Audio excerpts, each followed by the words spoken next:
दोस्तों आज के इस वीडियो के अंदर हम बात करने वाले हैं पीएम किसान सम्मान निधि योजना के बारे में। इस योजना के अंदर इस बार जो किसानों को 22वीं किस्त का जो पैसा दिया जाना है, इस किस्त का बहुत सारे किसानों को बेसब्री से इंतजार है। इस वीडियो के अंदर हम बात करेंगे एक्चुअल डेट क्या है, कब आपको इस योजना का पैसा मिलने वाला है। साथ ही में इस वीडियो के अंदर हम ये भी देखेंगे कि किन किसानों को पैसा मिलेगा, क्योंकि पोर्टल पर अगर हम बात करें तो 12 करोड़ के आसपास में किसान पंजीकृत हैं, लेकिन इस बार जो है बहुत सारे ऐसे किसान हैं जिनको इस योजना का जो पैसा है वो नहीं मिलने वाला है। मैं इस वीडियो के अंदर लाइव प्रूफ के साथ में बात करूंगा कैसे आप फ्यू मिनट के अंदर ये चेक कर सकते हो कि आपको पैसा मिलेगा या नहीं मिलेगा, और एक्चुअल जो डेट है वो भी मैं आपको बताऊंगा। सबसे पहले तो हम बात करें तो इसके पास्ट के जो पेमेंट किए गए हैं, जैसे कि पीएम किसान सम्मान निधि योजना के अंदर इससे पहले जो 21वीं किस्त का जो पैसा दिया गया है, साथ ही में जो 20वीं किस्त का जो पैसा दिया गया है वो कितने किसानों को मिला है, तो आप यहाँ पर देख पा रहे होगे कि जैसे कि इससे पहले 21वीं किस्त का जो पैसा दिया गया था, जो कि नवंबर महीने के अंदर दिया गया था, और वो कितने किसानों को मिला है, तो 9 करोड़ के आसपास में जो है किसान हैं उनको ही इस योजना का जो पैसा है वो दिया गया था। और इससे पहले की अगर हम बात करें तो आप यहाँ पर देख पा रहे होंगे कि जो 20वीं किस्त का जो पैसा दिया गया था, जो कि अगस्त महीने के अंदर मिला था 2025 के अंदर, और वो कितने किसानों को मिला था, तो 9.7 करोड़ किसानों को पैसा मिला था। तो कुछ ऐसे किसान हैं जिनको इस योजना का जो पैसा है वो इससे पहले नहीं मिल पाया था। उसका कारण बताऊंगा और कैसे आप चेक कर पाओगे वो भी हम जानेंगे। अब यहाँ पर हम बात करते हैं कि इस बार जो किस्त मिलनी है ये पैसा कब मिलेगा, तो इसका अपडेट अभी पोर्टल पर आ चुका है। तो आप यहाँ पर डेट देख पा रहे होगे 13 मार्च 2026। आप सभी को ये जो पैसा है शाम के 5 बजे गवर्नमेंट की तरफ से, जैसे कि हर बार बटन दबा करके प्रधानमंत्री के द्वारा पैसे ट्रांसफ़र किए जाते हैं, वैसे ही ये जो पैसे हैं इस बार भी ट्रांसफ़र किए जाएंगे। इसका एक इवेंट हो रहा है। तो ये जो इवेंट इस बार हो रहा है, ये जो है वेन्यू है गुवाहाटी के अंदर, आसाम के अंदर ये जो है इस बार इवेंट हो रहा है। वहाँ से ही शाम के 5 बजे 13 जो है मार्च को आप सभी के बैंक खाते के अंदर ये जो पैसे हैं ट्रांसफ़र किए जाएंगे। अब यहाँ पर हम बात करते हैं, जैसे कि आप देखोगे कि इससे पहले अगर हम बात करें जो 21वीं किस्त का जो पैसा मिला था वो करीब 9 करोड़ के आसपास में किसानों को पैसा मिला था। इससे पहले की बात करें तो 9.7 करोड़ के आसपास किसान थे जिनको पैसा दिया गया था। तो पिछली बार भी बहुत सारे किसान ऐसे थे जिनको फ़ायदा नहीं मिल पाया था, और इस बार भी देखोगे तो अगर हम 20वीं किस्त से कंपेयर करें तो ये जो नंबर है धीरे धीरे डाउन होते चले जा रहे हैं। बहुत सारे किसान ऐसे हैं जो वंचित हो रहे हैं। उसके कई सारे कारण होते हैं, जो कि आप अगर स्टेटस चेक करोगे तो आपको देखने को मिल जाएगा कि किन लोगों को पैसा नहीं मिला है, किस वजह से नहीं मिला है। तो अगर किसी को इवेंट के अंदर पार्टिसिपेट करना है, लाइव अगर आपको देखना है वेबिनार, तो यहाँ पर आप अपना नाम, मोबाइल नंबर इंटर करके रजिस्ट्रेशन कर सकते हो, और लाइव जब इवेंट होगा तो उसके अंदर लाइव आप प्रधानमंत्री जी को सुन सकते हैं। तो चलिए अब हम बात करते हैं कि पीएम किसान सम्मान निधि योजना के अंदर एक्चुअल में हमें कैसे इंफॉर्मेशन मिलेगी कि इस योजना का जो पैसा है वो हमें मिलेगा या नहीं मिलेगा। तो इसके लिए सबसे पहले अपना क्रोम ब्राउज़र ओपन कर लेना है और इसके लिए सर्च करना है पीएम किसान। तो आप सभी के सामने इसकी जो ऑफिशियल वेबसाइट है आ जाएगी। हालांकि लिंक हमने वीडियो के डिस्क्रिप्शन में भी दे रखा है, जहां से भी आप डायरेक्टली इस पोर्टल पर आ सकते हो।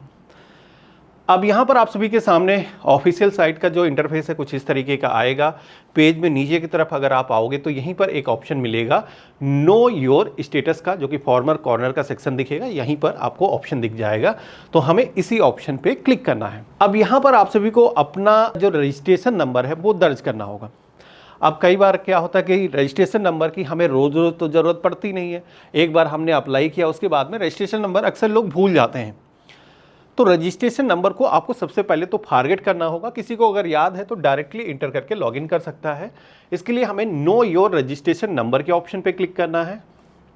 अब यहाँ पर आप सभी को अपना जो रजिस्ट्रेशन नंबर है जानने के लिए 2 ऑप्शन दिखते हैं, जिसमें कि एक ऑप्शन दिखता है मोबाइल नंबर का, दूसरा है आधार नंबर का। इन दोनों ही मेथड के माध्यम से कोई भी आप एक यूज़ करके आप अपना जो रजिस्ट्रेशन नंबर है जान सकते हो। तो जैसे कि हम चलिए आधार वाला ऑप्शन यूज़ करते हैं। अपना जो 12 डिजिट का आधार नंबर है इंटर करेंगे, और जो कैप्चा कोड दिखाया गया है सेम हम दर्ज करेंगे, और गेट मोबाइल OTP के ऑप्शन पे क्लिक करेंगे। तो हमारे फ़ोन पर एक वेरिफिकेशन के लिए OTP आएगा, जो कि हम यहाँ पर दर्ज करेंगे, और गेट डिटेल के ऑप्शन पे क्लिक करेंगे।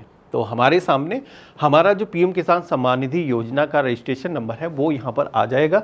यहाँ से हम कॉपी करेंगे और इसके बाद में बैक आएंगे और स्टेटस को जानने के लिए यहाँ पर हमें इंटर करना है और कैप्चा कोड दर्ज करना है, गेट ओटीपी के ऑप्शन पे क्लिक करना है। तो पीएम किसान सम्मान निधि योजना के पोर्टल पर जो भी आपने नंबर रजिस्टर किया होगा, अगेन उस पर एक ओटीपी आएगा, यहाँ पर आपको दर्ज करना है, गेट डेटा के ऑप्शन पे क्लिक करना है।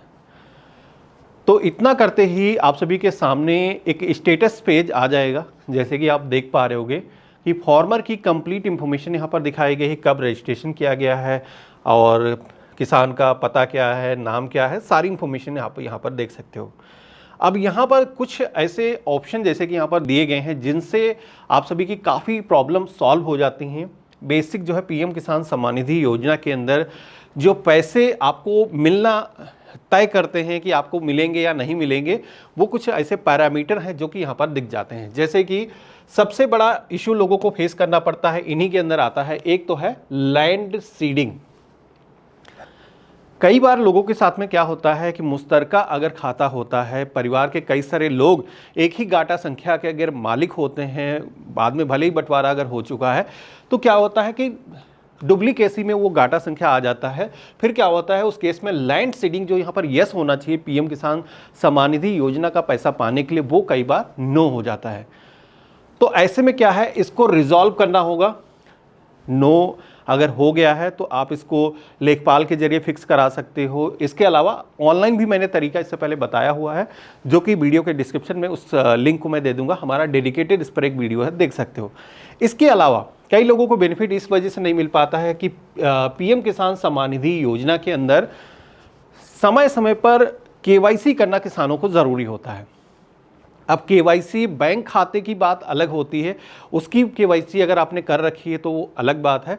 यहाँ पर इस अकाउंट की बात हो रही है, पीएम किसान सम्मान निधि योजना का जो प्रोफाइल है उसकी केवाईसी करना है। कई बार किसान हमसे कहते हैं कि हमने तो अपने खाते की केवाईसी करा रखी है, लेकिन खाते की केवाईसी वो बैंक पर्पज के लिए है। आप सभी को अपना पीएम किसान सम्मान निधि योजना के पोर्टल पर भी केवाईसी करने की ज़रूरत होती है, जो कि आप खुद से ऑनलाइन कर सकते हो। अभी तो फेशियल ऑथेंटिकेशन का भी फीचर आ चुका है, आप अपना चेहरा स्कैन करके, किसान अपना चेहरा स्कैन करके अपनी जो केवाईसी है वो कर सकता है। इसके अलावा अगर आप खुद से अपनी केवाईसी नहीं कर पा रहे हो तो आप चाहो तो नज़दीक के जनसेवा केंद्र सीएससी सेंटर पर भी जा करके अपनी जो केवाईसी है वो करा सकते हो। ठीक है, तो केवाईसी भी आपकी यस यहाँ पर मेंशन होना चाहिए। अगर किसी की केवाईसी नो मेंशन है तो उस केस में भी हो सकता है उसको इस योजना का जो बेनिफिट है वो ना मिले। इसी तरीके के जो किसान हैं उनके जो नाम है, कई बार क्या होता है कि पेंडिंग डले रहते हैं। बाकी के जो किसान हैं जिन्होंने टाइमली अपनी केवाईसी कर ली, उनको जो बेनिफिट है मिल जाते हैं। तो ये भी प्रॉब्लम आप फिक्स कर सकते हो। केवाईसी कैसे की जाती है इसका भी डेडिकेटेड वीडियो बना हुआ है। तो अगर किसी को केवाईसी करना है, यहाँ पर वीडियो का आइकन दिख रहा होगा या फिर वीडियो के डिस्क्रिप्शन में उसका जो लिंक है आपको मिल जाएगा। इसके अलावा तीसरी चीज़ सबसे अहम होती है पीएम किसान सम्मान निधि योजना के अंदर बेनिफिट लेने के लिए, वो है आधार के ज़रिए आपका जो बैंक खाता है वो लिंक होना चाहिए। क्योंकि सरकार की तरफ से अभी जो योजनाओं का फ़ायदा आपको दिया जाता है वो किस तरीके से दिया जाता है, डीबीटी के माध्यम से दिया जाता है, यानी कि डायरेक्ट बेनिफिट ट्रांसफ़र। अब इसके अंदर क्या होता है, सरकार आप सभी के बैंक खाते पर पैसे ना भेज करके आप सभी के किस पर पैसे भेजती है, आधार नंबर पर। अब इससे सरकार को क्या फ़ायदा है, तो सरकार को एक तरीके से ये पता लग जाता है कि डुप्लीकेसी यहाँ पर नहीं होगी। मान के चलते हैं कि रमेश नाम के 4 किसान हो सकते हैं, लेकिन आधार तो उसका एक ही रहेगा। तो इस वजह से गवर्नमेंट क्या करती है, डायरेक्ट बेनिफिट ट्रांसफ़र के माध्यम से पैसे आप सभी के बैंक खाते पर न सेंड करके ये पैसे भेज जाते हैं आधार नंबर पे। और आधार नंबर आप सभी का जिस भी बैंक खाते के साथ में लिंक होता है, ये जो पैसे हैं उस अकाउंट के अंदर टाइमली आ जाते हैं। तो बेसिकली आपको यहाँ पर चेक करना है आपका जो स्टेटस है वो यस होना चाहिए। अगर इसके अंदर भी नो आ गया तो पीएम किसान सम्मान निधि योजना का जो पैसा है हो सकता है आपको ना मिल पाए। लेकिन अच्छी बात यह है कि किसी भी किसान का अगर बेनिफिट रुक गया, मान के चलते हैं किसी किसान ने केवाईसी नहीं करी और अभी जब वीडियो वो देख रहा है और तब जाकर के वो अपनी केवाईसी करता है, तो ये जो पैसे हैं इस बार उसको तो नहीं मिल पाएंगे, लेकिन अगली जो इंस्टॉलमेंट है गवर्नमेंट की तरफ से जारी की जाएगी, जैसे कि 23वीं किस्त की अगर हम बात करें तो उसके साथ में जितने भी पुराने पेंडिंग पेमेंट हैं वो भी आपको मिल जाते हैं। ये सबसे अच्छी बात है पीएम किसान सम्मान निधि योजना की कि अगर आपका जो पैसा है पहले से रुका हुआ है तो सारे बेनिफिट गवर्नमेंट एक साथ के अंदर क्रेडिट कर देती है जब भी आपने कोई प्रॉब्लम है उसको फिक्स कर लिया। तो जैसे कि ये 3 चीज़ें हैं पीएम किसान सम्मान निधि योजना का बेनिफिट पाने के लिए, अगर आपने इनको फिक्स कर लिया तो फिर आपको ये जो पैसा है मिलने वाला है। अगर आप अपना स्टेटस चेक करोगे तो अगर ग्रीन टिक आ रहे हैं तो आपको 13 मार्च को जो पैसा गवर्नमेंट की तरफ से दिया जाएगा वो आपके बैंक खाते के अंदर आने वाला है। इससे पहले जो इंस्टॉलमेंट जैसे कि लोगों को मिल चुकी है, अभी जब मैं वीडियो को शूट कर रहा हूं तो अभी ये जो पैसे हैं ट्रांसफ़र नहीं हुए हैं, इस वजह से 21वीं इंस्टॉलमेंट का जो स्टेटस है वो यहाँ पर दिख रहा है। तो आप देखोगे कि ये जो पैसे हैं किस बैंक के अंदर गए हैं, क्योंकि गवर्नमेंट की तरफ से डीबीटी के माध्यम से पैसे सेंड किए गए हैं। तो डायरेक्ट बेनिफिट ट्रांसफ़र के तहत जो भी हमारा बैंक खाता लिंक होगा उसके अंदर ये जो पैसे हैं वो क्रेडिट हो जाते हैं। हाँ, आप यहाँ पर देखोगे कि ग्रामीण बैंक ऑफ आर्यावर्त के अंदर हमारे जो पैसे हैं वो सेंड करे गए हैं और ये जो पैसे हैं क्रेडिट भी हमारे खाते के अंदर हो गए हैं। उसका जो यूटीआर नंबर होता है, जो ट्रांजेक्शन आईडी है, वो भी यहाँ पर दिख जाती है। लेकिन अभी जैसे कि 22वीं किस्त अभी ट्रांसफ़र हुई नहीं है तो इस वजह से यहाँ पर इसका कोई अपडेशन नहीं आ रहा है। जैसे कि गवर्नमेंट की तरफ से ये जो पैसे हैं ट्रांसफ़र किए जाएंगे तो उसका भी इस पोर्टल पर जो अपडेशन है वो आ जाएगा। उसके बाद में किसान यहाँ से आकर के अपना जो पैसा है वो चेक कर सकते हैं। बाकी इसके अलावा गवर्नमेंट का एक पीएफएमएस का भी पोर्टल है। जब गवर्नमेंट की तरफ से पैसा इनिशिएट किया जाता है तो उस पोर्टल पर भी गवर्नमेंट की तरफ से किसानों का जो डेटा है वो अपलोड किया जाता है। तो अगर आपको तुरंत अभी जानना है कि आपका जो पेमेंट है वो शेड्यूल हुआ है या नहीं हुआ है तो पीएफएमएस पोर्टल आप सर्च कर लेना।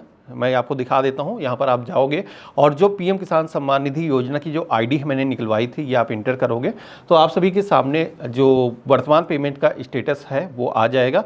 यहाँ से भी आप जान सकते हो कि पीएम किसान सम्मान निधि योजना के अंदर इस बार जो 22वीं किस्त का पैसा दिया जाना है ये आपको मिलेगा या नहीं मिलेगा। आशा करता हूँ इस वीडियो के अंदर मैंने सारी इंफॉर्मेशन कवर करी है। फिर भी आप सभी के मन में अगर पीएम किसान सम्मान निधि योजना को लेकर के कोई भी सवाल है तो कमेंट में लिख करके बता सकते हो।